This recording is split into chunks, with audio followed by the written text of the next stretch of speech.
చర్చ అన్నాడు మొన్న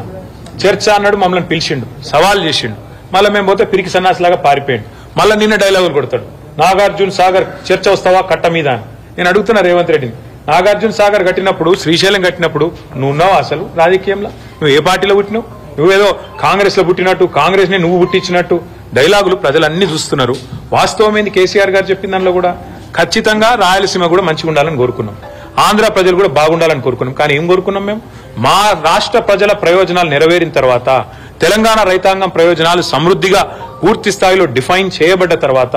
గోదావరి మిగులు జలాల్లో మా వాటా తేలాలి నికర జలాల్లో మా వాటా తేలాలి కృష్ణలో మా వాటా తేలాలి మా అవసరాలు పూర్తి కావాలి ఆ తర్వాత కిందికి పోయే నీళ్లు మీరు వాడుకోండి మేము వద్దంటలేం కానీ ఏవి తేల్చకుండానే మరి బడితున్నోందే బర్రె అన్నట్టు ఇలా మా కేంద్ర ప్రభుత్వం చుట్టూ మా చేతులుంది బీజేపీ మేము చెప్పినట్టు ఆడుతుంది మా శిష్యుడే ఇవాళ తెలంగాణ ముఖ్యమంత్రి కాబట్టి నేను ఆడిచ్చినట్టు ఆడాలని చెప్పి చంద్రబాబు నాయుడు గారు అనుకుంటే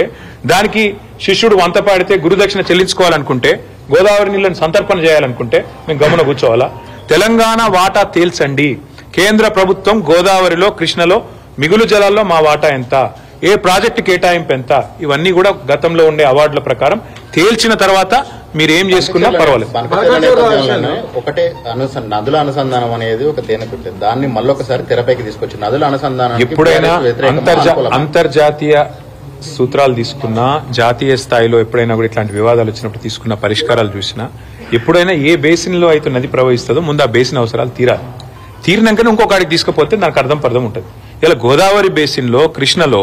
మరి సింహభాగం మన దగ్గర ప్రవహిస్తుంది తెలంగాణలో ఇక్కడ అవసరాలు తీరకుండానే ఇక్కడి పారిశ్రామిక అవసరాలు కానీ ఇక్కడి సాగునీటి అవసరాలు కానీ తాగునీటి అవసరాలు కానీ ఇప్పుడు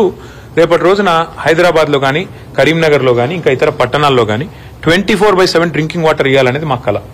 మేము గతంలో కరీంనగర్లో ప్రయోగం చేసినాం కూడా మరి అట్లాంటి అన్ని ఇంకా తేల్చకుండానే ఎన్ని నీళ్ళు అవసరమైతే లెక్కలు తీయకుండానే కిందికి నీళ్లు వృధాగా పోతున్నాయి మేము పట్టుకపోతామంటే ముందు బేసిన్ అవసరాలు తీరనియండి బేసిన్ లో డెఫినేషన్ రానియండి నికర జలాల్లో మా వాటా ఎంత మిగులు జలాల్లో మా వాటా ఎంత ఎవరు తేల్చాలి ఇది కేంద్ర ప్రభుత్వం తేల్చాలి కేంద్ర ప్రభుత్వం నియమించే మరి ట్రైబ్యునల్స్ తేల్చాలి అవి తేలకుండానే మేము నీళ్లు కొంటపోతాం మా చేతుల ఇలా కట్టి ఉంది కాబట్టి కట్టెతో బర్రెని ఎటువంటి అల్లించకపోతాం కేంద్ర ప్రభుత్వాన్ని రేవంత్ రెడ్డి జుట్టు మా చేతులు ఉంది కాబట్టి మేము ఆడిచ్చినట్టు ఆడతాం మా కోవట్టు పరిపాలిస్తున్నాడు తెలంగాణ కాబట్టి ఫుట్బాల్ ఆడతామని చంద్రబాబు అనుకుంటే దాన్ని ఖచ్చితంగా వ్యతిరేకిస్తాం తప్పేమున్న దానిలో బనకచెర్ల విషయంలో మీరు కావాలని దుష్ప్రచారం చేస్తున్నారు అక్కడ ఏమీ లేదు అనవసరంగా ఇది రెండు ఏమీ లేకపోతే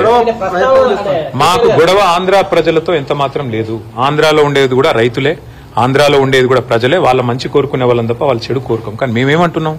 తెలంగాణలో ప్రవహించే సింహభాగం ప్రవహించే గోదావరిలో గాని కృష్ణలో గాని మా హక్కు తేల్చండి అని కేంద్రాన్ని అడుగుతున్నాం తప్పేముంది మా హక్కు మా వాటా తేలకుండా నికర జలాల్లో మిగులు జలాల్లో ఇష్టం వచ్చినట్టు గుంజుకపోతామంటే కుదరదు అని చెప్తున్నాం మరి మీరు చెప్పే స్ఫూర్తి కరెక్ట్ అయితే మరి కాళేశ్వరం కట్టినప్పుడు అడ్డుకున్నది ఎవరు చంద్రబాబు నాయుడు కాదా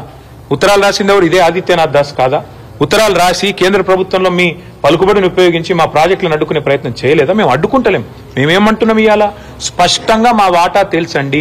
రేవంత్ రెడ్డి అబ్బసొత్తు తాత జాగీర్ కాదు గోదావరి నీళ్లు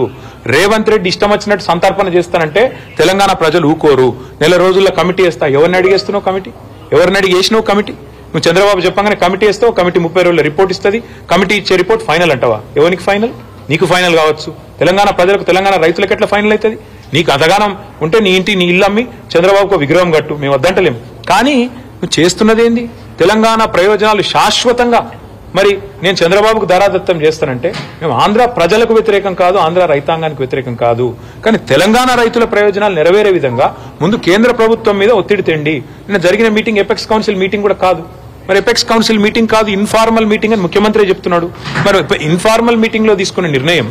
అందులో వేసే కమిటీ దానికి ఉండే చట్టబద్ధత దానికి ఉండే ఆమోదయోగ్యత ఏ పార్టీదండి నాకు అర్థం కాదు ఈ రకంగా అడ్డగోలుగా మాట్లాడి తెలంగాణ రైతాంగాన్ని కించపరిస్తే అంటే మేము ఊరుకుంటామా సార్ ఇంకొకటి కృష్ణా బోర్డు కూడా ఇప్పుడు ఆంధ్రప్రదేశ్ లో పెడతారా అంటారు అది కూడా గొప్ప విజయం అని చెప్పుకుంటాను ఎంత సిగ్గుమాలిన పని అంటే మొన్నటిదాకా బీఆర్ఎస్ ప్రభుత్వం ఉన్నంత కాలం 2 బోర్డులు హైదరాబాద్ లో ఉన్నాయి Godavari river management board KRMB 2 ఇక్కడనే ఉండే ఆఫీసు ఇవాళ కేఆర్ఎంబిని ఆంధ్రాకు తరలించి అది కూడా గొప్ప విజయం అని చెప్పుకుంటాను ముఖ్యమంత్రి ఇది నీ నవ్విపోదురు కాక నాకేమి సిగ్గన్నట్టు ఉన్న ఆఫీస్ ఎత్తగొట్టి ఉన్న ఆఫీస్ ఉడగొట్టి సిగ్గు లేకుండా ఇంకా నేనేదో గొప్ప విజయం సాధించినా అని చెప్పి మాట్లాడితే ప్రజలకు అర్థం కాదనుకుంటున్నాడు రేవంత్ రెడ్డి నేను అడుగుతా ఉన్నా చివరిగా నేను అనేది ఈ విషయంలో అందరికంటే ఎక్కువ బాధ్యత ఉన్నది కేంద్ర ప్రభుత్వానికి వాళ్ళు స్పందించాలి ఇట్లా ఇష్టం వచ్చినట్టు చంద్రబాబు ఆడిచ్చినట్టు ఆడతామని కేంద్రము రేవంత్ రెడ్డి తల ఊపితే ఇక మిగతా సంగతి తెలంగాణ ప్రజలు చూసుకుంటారు. బీజేపీ సంగతి, కాంగ్రెస్ సంగతి తెలంగాణ ప్రజలు చూసుకుంటారు.